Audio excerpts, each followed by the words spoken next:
నమస్తే welcome to city news. శాసన మండలిలో రాయలసీమ లిఫ్ట్ ఇరిగేషన్ ప్రాజెక్టుపై జరిగిన చర్చ ఉద్రిక్తతకు దారితీసింది. వైసీపీ సభ్యుల తీరుపై మంత్రి పయ్యావుల కేశవ్ తీవ్రంగా మండిపడ్డారు. ప్రతిపక్షాల ప్రశ్నల నుంచి ప్రభుత్వం ఎప్పుడూ తప్పించుకోలేదని, ప్రశ్నోత్తరాల సమయం గంటపాటు జరగాలని తాము ముందే నిర్ణయించామని ఆయన స్పష్టం చేశారు. శాసన మండలిలో రాయలసీమ లిఫ్ట్ ఇరిగేషన్ ప్రాజెక్టుపై జరిగిన చర్చ ఉద్రిక్తతకు దారితీసింది. ఈ అంశంపై మంత్రి నిమ్మల రామనాయుడు సమాధానమిచ్చినప్పటికీ వైసీపీ సభ్యులు ఇంకా చర్చ కొనసాగించాలని పట్టుబట్టారు. అయితే సమాధానం పూర్తయిందని స్పష్టం చేస్తూ చైర్మన్ కొయ్యే మోషన్ రాజు తర్వాతి ప్రశ్నకు అవకాశం ఇచ్చారు. చైర్మన్ ఆదేశాల మేరకు బీజేపీ ఎమ్మెల్సీ సోము వీర్రాజు తర్వాతి ప్రశ్నను లేవనెత్తగా దీనిపై ఆగ్రహం వ్యక్తం చేసిన వైసీపీ సభ్యులు సభలో గందరగోళం సృష్టించారు. పరిస్థితి అదుపు తప్పడంతో చైర్మన్ సభను మూడోసారి వాయిదా వేయాల్సి వచ్చింది. ఈ సందర్భంగా వైసీపీ సభ్యుల తీరుపై మంత్రి పయ్యావుల కేశవ్ తీవ్రంగా మండిపడ్డారు. ప్రతిపక్షాల ప్రశ్నల నుంచి ప్రభుత్వం ఎప్పుడూ తప్పించుకోలేదని, ప్రశ్నోత్తరాల సమయం గంటపాటు జరగాలని తాము ముందే నిర్ణయించామని ఆయన స్పష్టం చేశారు. సమాధానం ఏం చెప్పాలనేది ప్రభుత్వం నిర్ణయిస్తుంది, కానీ ప్రతిపక్షాలకు కావాల్సిన సమాధానం మేము ఎలా ఇస్తామని ఆయన ప్రశ్నించారు. ప్రశ్న అడిగే ముందే సభ్యులు ఆలోచించుకోవాలని సూచిస్తూ గత ప్రభుత్వ వైఫల్యాలను ఎత్తి చూపుతూ ఘాటు వ్యాఖ్యలు చేశారు. దీని మీద దద్దమ్మ ప్రభుత్వం ఆ రోజు ఆంధ్రప్రదేశ్ లో ఉంది అనేటువంటిది ఈ రోజు శాసనసభ సాక్షిగా వెల్లడైంది. చేతగాని దద్దమ్మ ప్రభుత్వం ఆ రోజు ఆంధ్రప్రదేశ్ రాష్ట్ర ప్రయోజనాల్ని తాకట్టు పెట్టింది అనేటువంటిది తెలంగాణ శాసనసభ సాక్షిగా మాట్లాడితే దానికి మేం సమాధానం చెప్పాలి అధ్యక్ష. ఆ రోజు రాజ్యం చేస్తున్నది ఎవరు? వైఎస్ఆర్సీపీ అధినాయకుడు అని చెప్పబడుతున్నటువంటి జగన్మోహన్ రెడ్డి గారి దద్దమ్మ ప్రభుత్వం ఆంధ్రప్రదేశ్ రాష్ట్ర ప్రయోజనాల్ని తాకట్టు పెడితే చేత కాకుండా కోర్టుకు పోయి అఫిడవిట్ చేసినటువంటి వ్యక్తులు మీరు ఈ రోజు మా గురించి మాట్లాడతారా? కూర్చోండి సార్, దానికి మేము సమాధానం చెప్పాలి.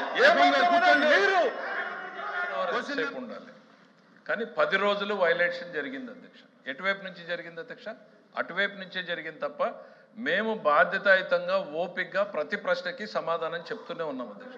ఎక్కడ ఏ రోజు కూడా అవాయిడ్ చేయలేదు అధ్యక్ష. అన్న ఒక్క నిమిషం వినన్నా,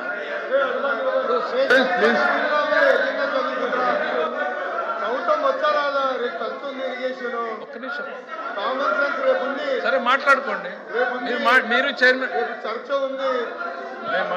ఇప్పుడు చైర్మన్ సార్ రాయలసీమ ఎత్తిపోతల పథకం పనులు నిలిపివేయాలని 2020లో గ్రీన్ ట్రిబ్యునల్ ఆదేశాలిచ్చిందని మంత్రి నిమ్మల రామనాయుడు గుర్తు చేశారు. 2020 సెప్టెంబర్లో ఎవరు ముఖ్యమంత్రిగా ఉన్నారో వైసీపీ సభ్యులకు తెలియదా? 2023లో రాయలసీమ ఎత్తిపోతల పథకం కేవలం మంచినీటి కోసమేనని ఆనాటి ప్రభుత్వం చెప్పిందన్నారు.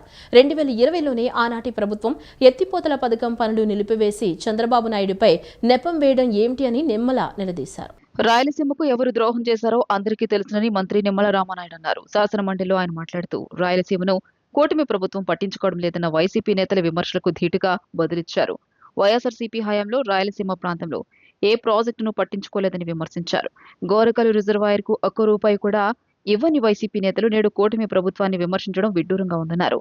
5 ఏళ్ల వైసీపీ పాలనలో హంద్రి నీవాకైతే తట్ట మట్టి కూడా వేసిన పాపాన పోలేదన్నారు. ఆఖరికి మోటార్ల బిల్లులు కూడా చెల్లించలేదన్నారు. కూటమి ప్రభుత్వం అధికారంలోకి వచ్చిన ఏడాదిలోనే రాయలసీమను అభివృద్ధి చేసి చూపించామన్నారు. రాయలసీమకు ద్రోహం చేసిందే జగన్ అని విమర్శించారు. అనంతరం రాయలసీమ లిఫ్ట్ ఇరిగేషన్ పై తెలంగాణ సీఎం రేవంత్ రెడ్డి చేసిన వ్యాఖ్యలకు కూటమి నేతలు సమాధానం చెప్పాలని వైసీపీ ఎమ్మెల్సీ బొత్స సత్యనారాయణ సహా ఆ పార్టీ సభ్యులంతా డిమాండ్ చేశారు. దీంతో వైసీపీ కూటమి నేతల మధ్య వాగ్వాదం జరిగింది. తాను చెప్తేనే లిఫ్ట్ పనులు ఆపివేశారన్న తెలంగాణ సీఎం చేసిన వ్యాఖ్యలకు కూటమి నేతలు కట్టుబడి ఉన్నారా అని బొత్స ప్రశ్నించడంతో మండలిలో గందరగోళం నెలకొంది. సంబంధించినటువంటి ఏదైతే రాయలసీమ లిఫ్ట్ ఏదైతే ఉందో మరి గౌరవ సభ్యులు సత్యదూరమైనటువంటి మాటలు ఈరోజు మండలిలో మాట్లాడడం. ఎందుకంటే ఇది 2020 సంవత్సరంలో 3,825 కోట్ల రూపాయలతోటి ఆ రోజు రాయలసీమ లిఫ్ట్ ఇరిగేషన్కు అనుమతులు ఇస్తే మరి ఏదైతే 25/5/2020 సంవత్సరంలో చాలా క్లియర్గా నేషనల్ గ్రీన్ ట్రిబ్యునల్ ఆ రోజు 2020 సంవత్సరంలోనే కమిటీ రిపోర్ట్ వచ్చేంత వరకు కూడా ఈ పథకం కొనసాగించవద్దని చాలా క్లియర్గా ఆ రోజు ఇన్స్ట్రక్షన్ ఇచ్చినటువంటి పరిస్థితి అధ్యక్ష. ఇదంతా కూడా ఊరికే డాక్యుమెంట్ ఎవిడెన్స్ తోటే చాలా క్లియర్గా ఈ యొక్క 25/5/2020 సంవత్సరంలోనే ఈ యొక్క కమిటీ నివేదిక వచ్చేంత వరకు కొనసాగించవద్దని. అంటే 2020లో జగన్మోహన్ రెడ్డి ముఖ్యమంత్రిగా ఉన్నాడా లేకపోతే చంద్రబాబు నాయుడు గారు ముఖ్యమంత్రిగా ఉన్నాడా అనేటువంటి విషయం కూడా ఈరోజు గౌరవ సభ్యులకు తెలియకపోవడం చాలా దురదృష్టకరమైనటువంటి పరిస్థితి అధ్యక్ష. శాసన మండలిలో రాయలసీమ ఎత్తిపోతల పథకంపై తీవ్ర చర్చ జరిగింది. అధికార ప్రతిపక్షాల మధ్య మాటల యుద్ధం జరగడంతో సభలో గందరగోళ పరిస్థితి నెలకొంది. రాయలసీమ ఎత్తిపోతల పథకం నిలిపివేయడంపై వైసీపీ ఎమ్మెల్సీ రామసుబ్బారెడ్డి ఆగ్రహం వ్యక్తం చేశారు. ఈ విషయంపై స్పందించిన మంత్రి అచ్చెన్నాయుడు మీరు వేసిన ప్రశ్న ఏమిటి, మీరు మాట్లాడుతున్నది ఏమిటి అని ప్రశ్నించారు. రాయలసీమ అంశంపై మాట్లాడే నైతిక హక్కు వైసీపీ వాళ్లకు ఎక్కడుందని ఆయన ఆగ్రహం వ్యక్తం చేశారు. బుద్ధి లేకుండా మాట్లాడుతున్నారు అని మంత్రి తీవ్రంగా విమర్శించారు. ఈ పథకం తప్పకుండా చేపట్టి రాయలసీమ ఎడారి మీరు కూడా అధ్యక్ష మంత్రి గారు అధ్యక్ష మీరు కూడా మా రిస్క్లోకి రావాలి అధ్యక్ష. అధ్యక్ష అధ్యక్ష అధ్యక్ష వినండి వినండి వినండి. స్పీకర్ గారు అవకాశం ఇచ్చారు, మాట్లాడుతున్న వినాలి కదా మీరు. వినండి, నేను మాట్లాడింది వినండి మీరు. అధ్యక్ష అధ్యక్ష అధ్యక్ష మీరు కూడా వచ్చినేంటి అధ్యక్ష, వచ్చినేంటి వాళ్ళు మాట్లాడుతుందేంటి, వచ్చినేంటి మాట్లాడుతుందేంటి, సిగ్గుంది అసలు రాయలసీమలో ఇరిగేషన్ మీద మాట్లాడే నైతిక హక్కు వాళ్ళకు ఉందా అధ్యక్ష? సిగ్గుండాలి కదా. రాయలసీమలో ఇరిగేషన్ ప్రాజెక్టుల మీద మాట్లాడే నైతిక హక్కు వైసీపీకి ఉందా? అసలు ఆ నాయకులకు ఉందా? వాళ్ళు మాట్లాడలేదు అధ్యక్ష. సంబంధం లేని విషయాలు మాట్లాడితే సమయం ఇస్తే ఎలాగ అధ్యక్ష? మీరు కంట్రోల్ చేయాలి. డిస్కస్ చేద్దామంటే టోటల్గా డిస్కస్ చేద్దాం. నియోజకవర్గాల అభివృద్ధిలో పోటీ పడే ప్రజాప్రతినిధులు పరుగుల కోసం పోటీ పడ్డారు. ఎన్నికల్లో రికార్డు మెజారిటీ సాధించినట్లే మైదానంలో అంచనాలకు మించి 4లు 6లు మోత మోగించారు. రాజకీయాల్లో ఎత్తుకు పై ఎత్తులు వేసినట్లే బలంగా బాల్స్ విసిరి వికెట్లు పడగొట్టారు. కాగా నిన్న జరిగిన క్రికెట్ మ్యాచ్లో ఉపసభాపతి రఘురామకృష్ణరాజు బ్యాటింగ్ చేస్తూ గాయపడ్డారు. శాసనసభలో వాడివేడి చర్చలతో కనిపించే ఎమ్మెల్యేలు ఎమ్మెల్సీలు అమరావతి క్రీడా మైదానంలోనూ అదే దూకుడు ప్రదర్శించారు. గెలుపు కోసం హోరాహోరీగా తలపడుతూ ముగ్గురు కీలక ప్రజాప్రతినిధులు గాయపడ్డారు. నిన్న జరిగిన క్రికెట్ మ్యాచ్లో ఉపసభాపతి రఘురామకృష్ణరాజు బ్యాటింగ్ చేస్తూ గాయపడ్డారు. పరుగు తీసే క్రమంలో రన్అట్ నుంచి తప్పించుకోవడానికి క్రీజులోకి డైవ్ చేయబోయి అదుపు తప్పారు. దీంతో శరీర బరువు మొత్తం ఎడమ భుజంపై పడడంతో మణికట్టు బొటనవేలికి గాయాలయ్యాయి. వెంటనే మైదానంలో ప్రథమ చికిత్స అందించిన నొప్పి తగ్గకపోవడంతో ఆయనను మణిపాల్ ఆసుపత్రికి తరలించారు. మరోవైపు మంగళవారం రాత్రి ఇందిరాగాంధీ స్టేడియంలో జరిగిన కబడ్డీ పోటీలు ఉత్కంఠభరితంగా సాగాయి. ఈ పోటీల్లో ఎమ్మెల్యే పార్థసారథి, ఎమ్మెల్సీ కంచర్ల శ్రీకాంత్ గాయపడ్డారు. ప్రత్యర్థి ఆటగాళ్లను పట్టుకునే ప్రయత్నంలో కింద పడడంతో పార్థసారథి పాదానికి గాయమైంది. అదే సమయంలో కంచర్ల శ్రీకాంత్కు భుజం వద్ద కాలర్ బోన్ ఫ్రాక్చర్ అయినట్లు వైద్యులు తెలియజేశారు. భుజానికి ఫ్రాక్చర్ అయి కట్టుతో ఉన్నప్పటికీ ఎమ్మెల్సీ శ్రీకాంత్ బుధవారం మైదానానికి వచ్చి తన జట్టు సభ్యులను ఉత్సాహపరచడం కోసం క్రీడా స్ఫూర్తిని చాటింది. ఈ పోటీలో ఎమ్మెల్యే కామినేని శ్రీనివాస్ వంటి నేతలు కూడా చురుగ్గా పాల్గొంటూ అందరినీ ఆకట్టుకున్నారు.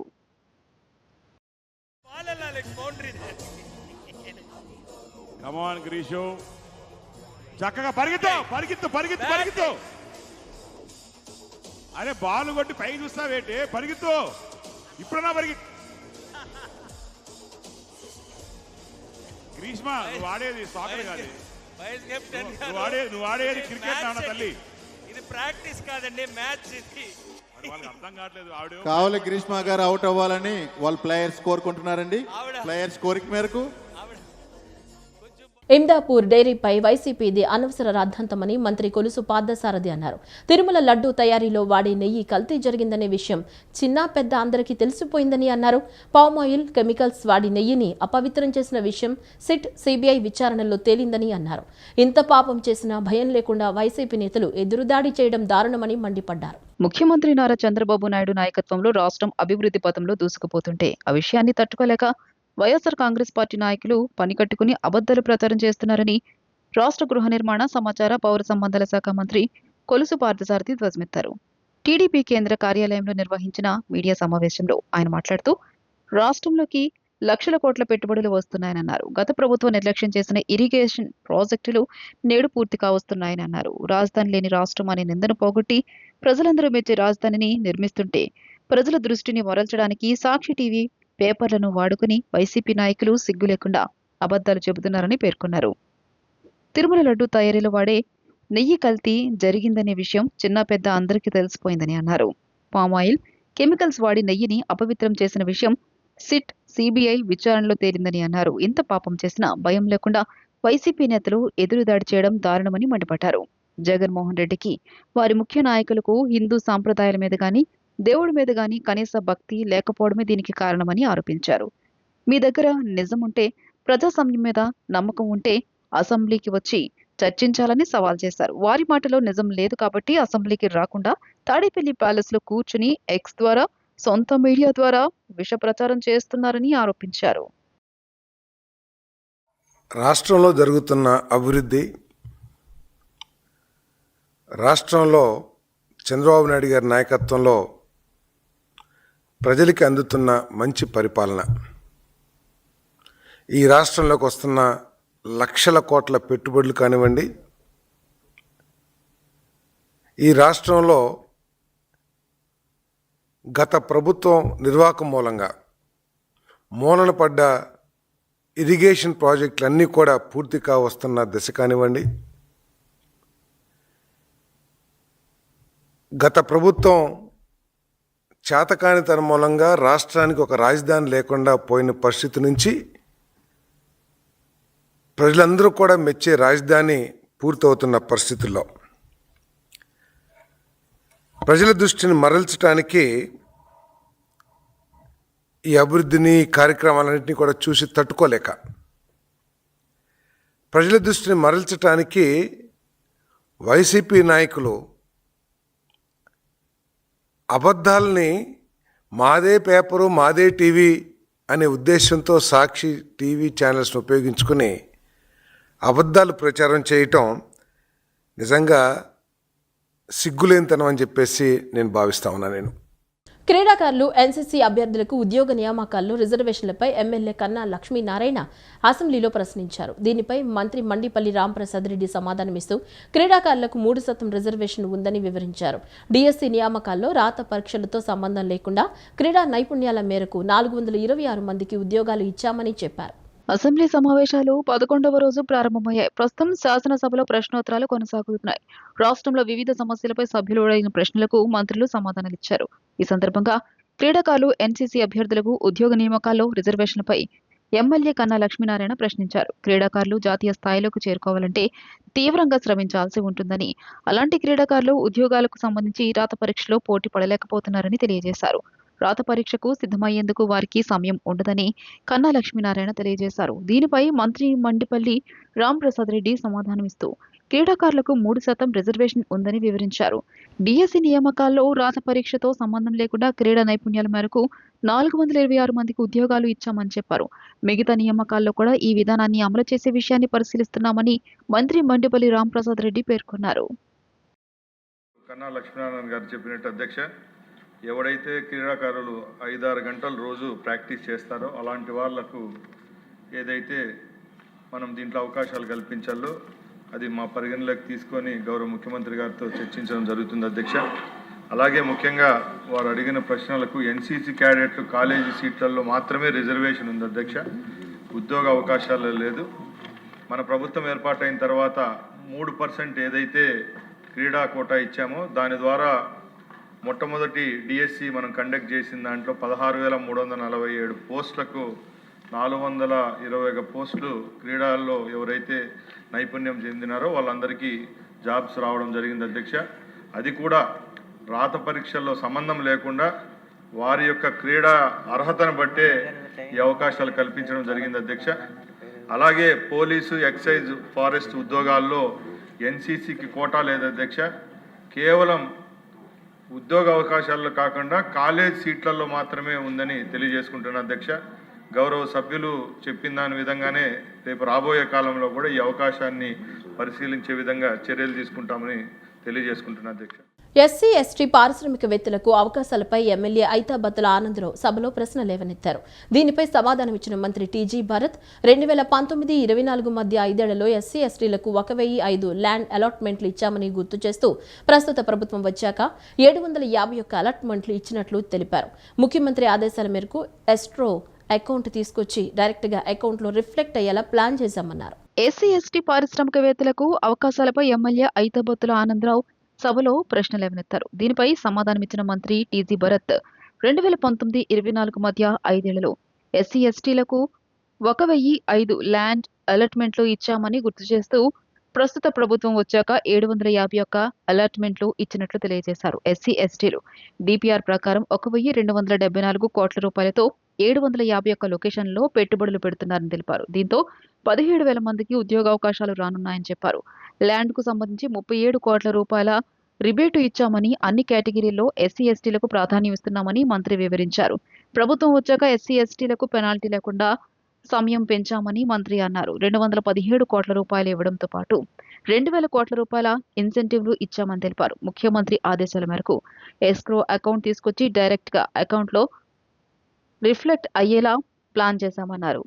మెంటరింగ్ విషయంలో రతన్ టాటా ఇన్నోవేషన్ హబ్లో ప్రోత్సాహకం లభిస్తోందని వివరించారు. టెండరింగ్లో 4% రిజర్వేషన్ ఉందని, 100 కోట్ల కార్పస్ ఫండ్ క్రియేట్ చేసి 5,000 ఎంఎస్ఎంఈలకు సహకరించేలా ఏర్పాట్లు చేస్తున్నామని మంత్రి టీజీ భరత్ పేర్కొన్నారు. డిఫరెంట్ సబ్సిడీస్ ఇవ్వడం జరిగింది అధ్యక్ష. క్యాపిటల్ సబ్సిడీలో మనకి ఎస్సీ ఎస్టీలకి 45% వరకు క్యాపిటల్ సబ్సిడీ ఉంటుంది అధ్యక్ష. అదే జనరల్ కేటగిరీ అయితే 25%. టెక్నాలజీ అప్గ్రేడేషన్ అండ్ ఎక్స్పాన్షన్ దానికైతే మనము మన గవర్నమెంట్లో 40% ఇవ్వడం జరిగింది అధ్యక్ష ఎస్సీ ఎస్టీలకి. అదే జనరల్ కేటగిరీలో 20%. ఇదే కాకుండా ట్రాన్స్పోర్ట్కి సర్వీసెస్ దాని కింద కూడా మనము సబ్సిడీస్ జనరల్ కేటగిరీకి ఎస్సీ ఎస్టీలకి చాలా డిఫరెన్స్ ఉంది అధ్యక్ష. అలాగే ఇన్ఫ్రాస్ట్రక్చర్ ఫ్రంట్లో మనకి సంబంధించిన ల్యాండ్కి సంబంధించింది అధ్యక్ష దాదాపు 75% రిబేట్ ఇవ్వడం జరిగింది. అప్ టు క్యాప్ వచ్చి 25 lakhs వాళ్ళకి ఇవ్వడం జరిగింది అధ్యక్ష in comparison to general category. Thank you అధ్యక్ష. హెచ్చర్ల నియోజకవర్గంలో బుడగట్లపాలెం ఫిషింగ్ హార్బర్, నెల్లిమర్ల నియోజకవర్గంలో జెట్టి నిర్మాణాలపై ఎమ్మెల్యేలు నడికుడితి ఈశ్వరరావు, లోకం మాధవి ప్రశ్నలు అడిగారు. దీనిపై మంత్రి బీసీ జనార్దన్ రెడ్డి సమాధానం ఇచ్చారు. హెచ్చర్ల నియోజకవర్గం బుడగట్లపాలెం ఫిషింగ్ హార్బర్ను సాస్కీ నిధులతో నిర్మిస్తున్నామని చెప్పారు. త్వరలో టెండర్లు పూర్తి చేసి పనులు ప్రారంభిస్తామన్నారు. నెల్లిమర్లలో జెట్టి నిర్మాణానికి టెండర్లు పిలిచామని మంత్రి వెల్లడించారు. ఆ ఏజెన్సీ పని చేయడం లేదనేటువంటి ఉద్దేశంతో దాన్ని క్యాన్సిల్ చేయడం జరిగింది అధ్యక్ష. మళ్ళీ మా ప్రభుత్వం వచ్చిన తర్వాత కొత్తగా సాస్కీ కింద 135 కోట్లతో రుణాన్ని అభ్యర్థించగా ఈ ప్రభుత్వాన్ని ఆర్థిక మంత్రిత్వ శాఖ దగ్గర ఉంది. ఫైనాన్స్లో కూడా ఫైళ్ళన్నీ కూడా పంపించాము. ఎస్టిమేషన్లు వాళ్ళన్నింటినీ కూడా 444,75 లక్షల రూపాయలతో రివైజ్డ్ అంచనాలు వేయడం జరిగింది అధ్యక్ష. త్వరలోనే ఫైనాన్స్ క్లియరెన్స్ వస్తుంది. రాగానే వారి టెండర్లు కంప్లీట్ చేసి వాటిని కూడా త్వరలోనే పనులు మొదలు చేస్తామని చెప్పి కూడా మీ ద్వారా గౌరవ సభ్యులకు చెప్తున్నాను. గౌరవ సభ్యులు మేడం చెప్పి అడిగినట్టు కూడా అవి కూడా గవర్నమెంట్ పరిశీలనలో ఉన్నాయమ్మా, ప్రభుత్వ పరిశీలనలో. త్వరలోనే ఆ ఇన్ఫర్మేషన్ తోటి తెప్పించుకొని తమరికి కూడా ఇస్తాం. ఎక్కడ సరైన ఇన్ఫ్రాస్ట్రక్చర్ సౌకర్యాలు తీసుకుని అదేవిధంగా గౌరవ శాసనసభ్యులు మాధవి గారు చెప్పినట్లు ఇందాకే మాకు ఇన్ఫర్మేషన్ ఇచ్చారు. ఈ చింతపల్లి జట్టుకు మాత్రం ఎఫ్ఎల్సి టెండర్లు కూడా పిలవడం అయిపోయిందమ్మా. త్వరలోనే టెండర్లు పిలిచి ఓపెన్ చేసి వాటిని కూడా కంప్లీట్ చేస్తామని కూడా తెలియజేస్తాం. టెండర్లు కూడా అయిపోయింది. లేదు మా ఫిష్ ల్యాండింగ్ సెంటర్ అమ్మా కావాలని అడుగుతున్నారండి. అది చూస్తాం. Okay sir. రాష్ట్ర వ్యాప్తంగా గ్రామీణ ప్రాంతాల్లో చితికిపోయిన డొంక రోడ్లను అభివృద్ధి చేయాలని మైలవరం ఎమ్మెల్యే వసంత వెంకట కృష్ణ ప్రసాద్ రాష్ట్ర ప్రభుత్వానికి విజ్ఞప్తి చేశారు. అసెంబ్లీ సమావేశాల్లో ఆయన మాట్లాడుతూ గత 7 ఏళ్లుగా ప్రకృతి వైపరీత్యాల వల్ల ఈ రోడ్లు పూర్తిగా ధ్వంసమయ్యాయని, వీటి మరమ్మతులకు పైసా నిధులు కూడా విడుదల కాలేదని ఆవేదన వ్యక్తం చేశారు. వ్యవసాయ మార్కెట్ యార్డుల్లో నిధులు అందుబాటులో ఉన్నప్పటికీ ప్రభుత్వం వాటి వినియోగాన్ని నిలిపివేయడం సరికాదన్నారు. గతంలో మాదిరిగా ఏఎంసీ నిధులను డొంక రోడ్ల నిర్మాణానికి వెచ్చించేలా అనుమతులు మంజూరు చేయాలని ఆయన కోరారు. గ్రామీణ ప్రాంతాల్లో వ్యవసాయ ఉత్పత్తులు ఇంటికి రావడానికి ప్రధానమైన డొంక రోడ్లు గడిచిన 7 సంవత్సరాల కాలంగా ఎన్నో తుఫాన్లు, అల్పపీడనాలు ఏర్పడినా ₹1 కూడా కేటాయించిన పరిస్థితి అధ్యక్ష. అన్నీ ఉన్న అల్లుడి నోట్లో శని అన్నట్టు మార్కెట్ యార్డులలో డబ్బులున్నా కూడా వాటి నిధుల వినియోగాన్ని ప్రభుత్వం నిలిపివేసినందువల్ల ఒకప్పుడు గ్రామీణ ప్రాంతాల్లో వ్యవసాయ ఉత్పత్తులు ఇళ్లకు రావాలన్నా, రైతులు పొలాలకు వెళ్లాలన్నా ఉన్న డొంక రోడ్లన్నీ ఛిద్రమైపోయి ఉన్నాయి. ఇది ఒక్క నా నియోజకవర్గానికి పరిమితమైన అంశం కాదు అధ్యక్ష, రాష్ట్ర వ్యాప్తంగా అంతా జరిగేదే. గతంలో ఈ డొంక రోడ్లు బాగు చేయడానికి మార్కెట్ యార్డుల నుంచి నిధులు విడుదల చేసుకొని ప్రజాప్రతినిధులు అందరూ, ఎందుకంటే డైరెక్టర్లు అందరూ ఇక్కడ స్థానిక ప్రజాప్రతినిధులు ఉంటారు కాబట్టి ప్రధానమైన అంశాలకి రోడ్లు బాగు చేయించేవాళ్ళు. అది ఆపినందువల్ల సిఎఫ్ఎంఎస్కి నేరుగా వెళ్తున్నాయి తప్పితే మా మార్కెట్ యార్డ్లో ఒక్కో దాంట్లో 4-5 కోట్ల డబ్బులు ఉన్నాయి, కానీ ఆ రోడ్లు అభివృద్ధి చేసుకోవడానికి ఏ రకమైనటువంటి అవకాశం లేదు. తప్పకుండా ప్రభుత్వం పరిశీలించి మార్కెట్ యార్డ్ల ద్వారా ఈ గ్రామీణ ప్రాంతంలో పొలాలకు వెళ్ళే డొంక రోడ్లు బాగు చేసుకోవడానికి అనుమతి ఇప్పించవలసిందిగా ప్రభుత్వాన్ని కోరుకుంటూ మీ ద్వారా ధన్యవాదాలు అధ్యక్ష. మచిలీపట్నం చిలకలపూడి సర్కారు తోట ప్రాంతంలో ఉపాధ్యాయురాలు మార్క్నెట్ ఇంట్లో భారీ చోరీ జరిగింది. దాదాపు 50 తులాల బంగారం, 1,40,000 రూపాయలు దుండగులు చోరీ చేశారు. గుడ్లవల్లేరు మండలం కౌతవరం ఉర్దూ పాఠశాలలో ఉపాధ్యాయురాలుగా నిమ్మగడ్డ మార్క్నెట్ పనిచేస్తున్నారు. బుధవారం ఇంటికి తాళాలు వేసుకుని పాఠశాలకు ఉపాధ్యాయురాలు వెళ్లారు. ఇంట్లో ఎవరూ లేకపోవడంతో ఇంటి తలుపులు పగలగొట్టి దొంగలు చోరీకి పాల్పడ్డారు. రంజాన్ మాసం కావడంతో మధ్యాహ్నమే ఉపాధ్యాయురాలు ఇంటికొచ్చారు. ఇంటికి వచ్చి చూసేసరికి తలుపులు పగలగొట్టి ఉండడంతో చోరీ జరిగిందని ఆమె గుర్తించారు. ఈ క్రమంలో వెంటనే చిలకలపూడి పోలీసులకు ఫిర్యాదు చేశారు ఉపాధ్యాయురాలు. ఆమె ఫిర్యాదుతో పోలీసులు రంగంలోకి దిగారు. Clues team, finger prints, dog స్క్వాడ్లతో పోలీసులు దర్యాప్తు చేపట్టారు. సెంటర్ దగ్గర ఒక 5 నిమిషాలు ఆగాను. ఈ లోపు వచ్చాను. ఈ అద్దెకున్న ఆవిడ వచ్చి మాట్లాడాడు. ఆమెతో అటు వెళ్ళారు. నేను ఇటు వచ్చా, చూసాడు, తలుపు తీసింది.